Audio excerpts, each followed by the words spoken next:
अस्सलाम वालेकुम स्टूडेंट्स। कैसे हैं आप सब? उम्मीद करते हैं आप सब खैरियत से होंगे। स्टूडेंट्स, आज हम class 9 chapter number 3 periodic table and periodicity in properties का लेक्चर नंबर 4 डिस्कस करेंगे। और आज का हमारा टॉपिक है ionisation energy and its trend in periodic table. Students, आज के टॉपिक में हम आयोनाइजेशन एनर्जी की डेफिनेशन के अबाउट पढ़ेंगे, आयोनाइजेशन एनर्जी का यूनिट पढ़ेंगे, आयोनाइजेशन एनर्जी का ग्रुप में ट्रेंड डिस्कस करेंगे और आयोनाइजेशन एनर्जी का पीरियड में ट्रेंड डिस्कस करेंगे। स्टूडेंट, ट्रेंड का क्या मतलब होता है कि हम एक ग्रुप में जब ऊपर से नीचे की जानिब एलिमेंट्स को देखते हैं तो आयोनाइजेशन एनर्जी आया इंक्रीज़ होती है या फिर डिक्रीज़ होती है। इसी तरह जब हम एक पीरियड में लेफ़्ट टू राइट एलिमेंट को स्टडी करते हैं तो आयोनाइजेशन एनर्जी की वैल्यू इंक्रीज़ होगी या फिर डिक्रीज़ होगी। तो स्टूडेंट्स, आज का हम अपना टॉपिक स्टार्ट करते हुए सबसे पहले आयोनाइजेशन एनर्जी की डिफ़ाइन को डिस्कस करते हैं। स्टूडेंट, आयोनाइजेशन एनर्जी की डिफ़ाइन क्या है कि हमारे पास कोई भी एटम है, वो गैसियस स्टेट में है। उस गैसियस एटम के बैरूनी शेल में जो इलेक्ट्रॉन है उसको निकालने के लिए हमें एनर्जी की ज़रूरत पड़ती है। वो एनर्जी की कम से कम मकदार जो हमें चाहिए वैलेंस शेल से इलेक्ट्रॉन रिमूव करने के लिए, उसको हम कहते हैं ये आयोनाइजेशन एनर्जी है। यानी amount of energy required to remove most loosely bound electron from valence shell of an isolated gaseous atom is called ionisation energy. किसी भी गैसियस एटम के बैरूनी शेल में, वैलेंस शेल को हम बैरूनी शेल भी कहते हैं, जो सबसे कम अट्रैक्शन वाला सबसे लूजली बाउंड इलेक्ट्रॉन है, उसको निकालने के लिए जो कम से कम एनर्जी की ज़रूरत पड़ती है वो आयोनाइजेशन एनर्जी है। जैसे अगर हम एग्जांपल देखें तो सोडियम की आयोनाइजेशन एनर्जी 496 किलोजोल पर मोल है। इसी तरह पोटाशियम की आयोनाइजेशन एनर्जी 419 किलोजोल पर मोल है। नेक्स्ट स्टूडेंट्स, हम आयोनाइजेशन एनर्जी का यूनिट डिस्कस करते हैं। आयोनाइजेशन एनर्जी का यूनिट किलो जूल पर मोल है। स्टूडेंट, अगर तो किसी एटम के बैरूनी शेल में एक ही इलेक्ट्रॉन है तो उसको निकालने के लिए जो एनर्जी चाहिए होगी उसको हम फर्स्ट आयोनाइजेशन एनर्जी कहेंगे। जैसे सोडियम एटम है, उसके बैरूनी शेल में एक इलेक्ट्रॉन है, उस एक इलेक्ट्रॉन को निकालने के लिए जो एनर्जी चाहिए वो उसकी फर्स्ट आयोनाइजेशन एनर्जी। इसी तरह ग्रुप 1 के member lithium, sodium, potassium, rubidium, caesium, francium, इन 6 एलिमेंट के बैरूनी शेल में एक एक इलेक्ट्रॉन है और इस एक एक इलेक्ट्रॉन को निकालने के लिए जो एनर्जी चाहिए वो फर्स्ट आयोनाइजेशन एनर्जी कहलाती है। जब हम स्टूडेंट ग्रुप 2 में चले जाते हैं तो ग्रुप 2 के एलिमेंट के बैरूनी शेल में 2 इलेक्ट्रॉन पाए जाते हैं, तो वो दोनों इलेक्ट्रॉन इकट्ठे रिमूव नहीं होंगे। सबसे पहले एक इलेक्ट्रॉन को रिमूव किया जाएगा। उस इलेक्ट्रॉन को निकालने के लिए जो एनर्जी चाहिए वो फर्स्ट आयोनाइजेशन एनर्जी कहलाएगी। उसके बाद जब हम सेकंड इलेक्ट्रॉन को रिमूव करेंगे तो सेकंड इलेक्ट्रॉन को रिमूव करने के लिए जो एनर्जी चाहिए उसे सेकंड आयोनाइजेशन एनर्जी कहेंगे।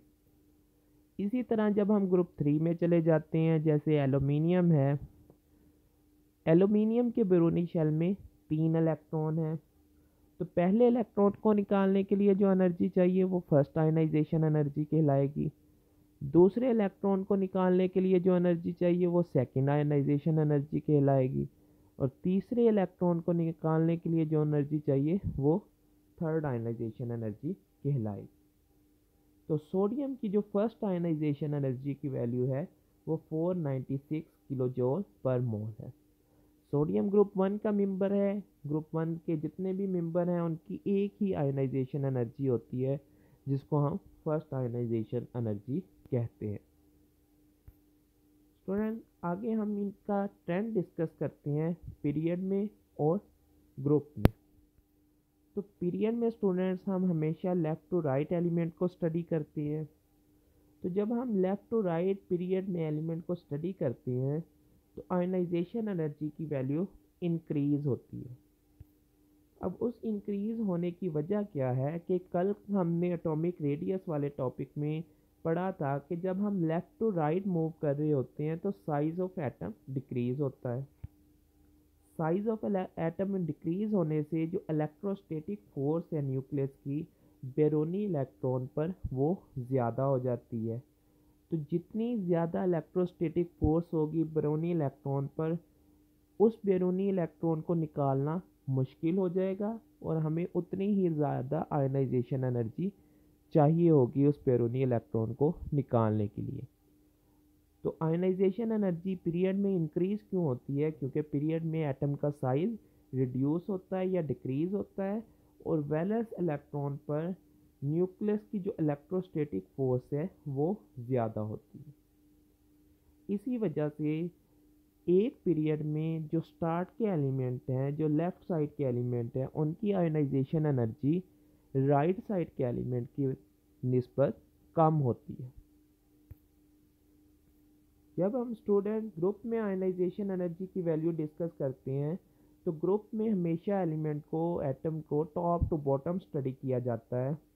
तो जब भी हम एक ग्रुप में ऊपर से नीचे की जानिब मूव करते हैं तो आयनाइजेशन एनर्जी की वैल्यू डिक्रीज़ होती है।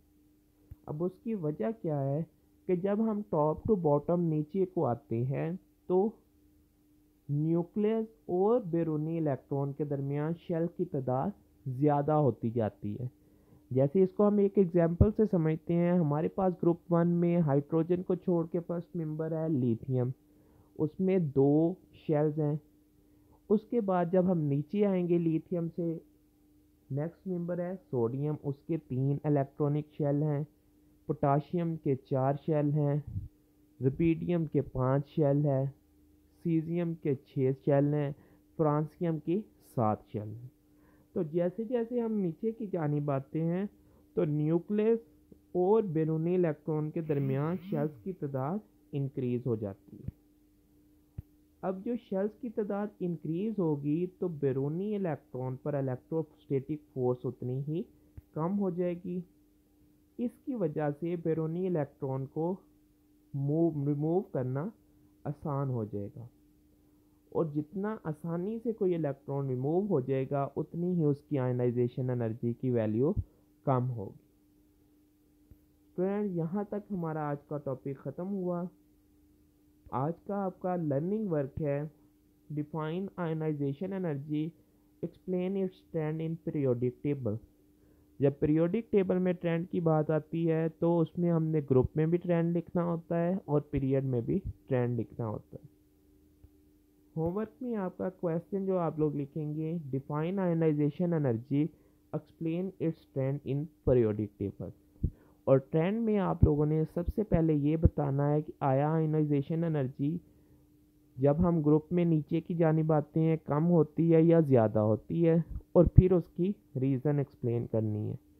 जो टॉपिक आज हमने पढ़ा इसी में से शॉर्ट क्वेश्चन भी है एक्सरसाइज का। लास्ट शॉर्ट क्वेश्चन है give the trend of ionisation energy in period. अब वो शॉर्ट क्वेश्चन में जस्ट पीरियड के अबाउट पूछ रहा है, तो आपने सबसे पहले बताना है कि जब हम लेफ़्ट टू राइट पीरियड में मूव करते हैं तो आयनाइजेशन एनर्जी की वैल्यू इंक्रीज़ होती है और फिर उसकी रीज़न को एक्सप्लेन करना है। यहाँ तक हमारा आज का टॉपिक ख़त्म हुआ। कल हम इससे नेक्स्ट टॉपिक डिस्कस करेंगे। अपना ख्याल रखिएगा। अल्लाह हाफिज़।